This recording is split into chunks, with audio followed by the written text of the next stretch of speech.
Well, I got to say this, Stephen, and I want to respect your time. So certainly just jump off whenever you need to. Just cut me off.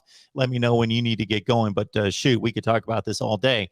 I believe that the college football fan that believes in Nick Saban and his integrity, let's forget about the football, but in regards to the man and his integrity, we just lost Stephen right there. So he's cutting off. The point that I was going to be making there about Nick Saban is that Nick Saban typically goes after institutions, goes after rules, goes after policies that he doesn't like. He typically comes out during SEC media days each and every summer, and he typically has a theme, a narrative that he wants to attack to basically say, this is what's on my mind.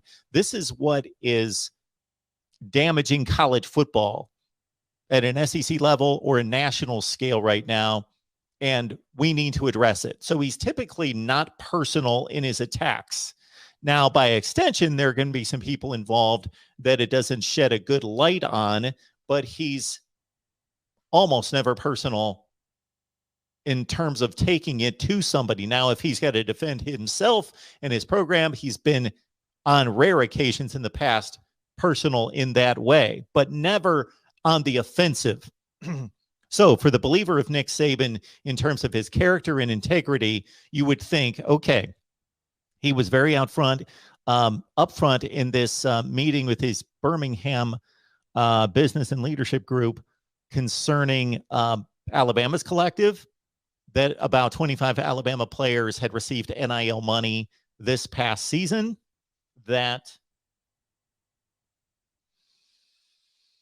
and so he was specific in terms of the number of players and the amount of money.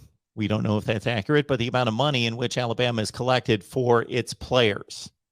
So for him to, if you're pro Saban, you've got to be thinking there has to be something with the way Jimbo Fisher and Texas A&M is doing it that he believes to be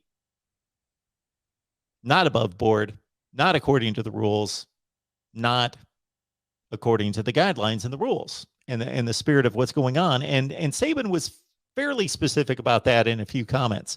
Okay.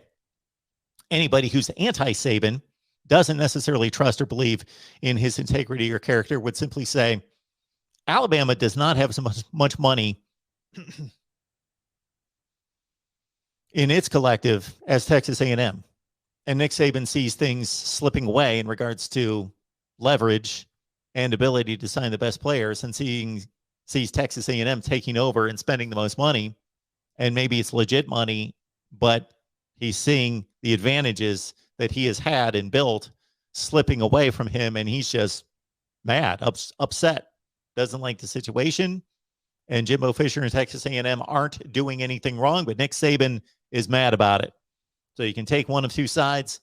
I really have no idea because I don't know the men personally.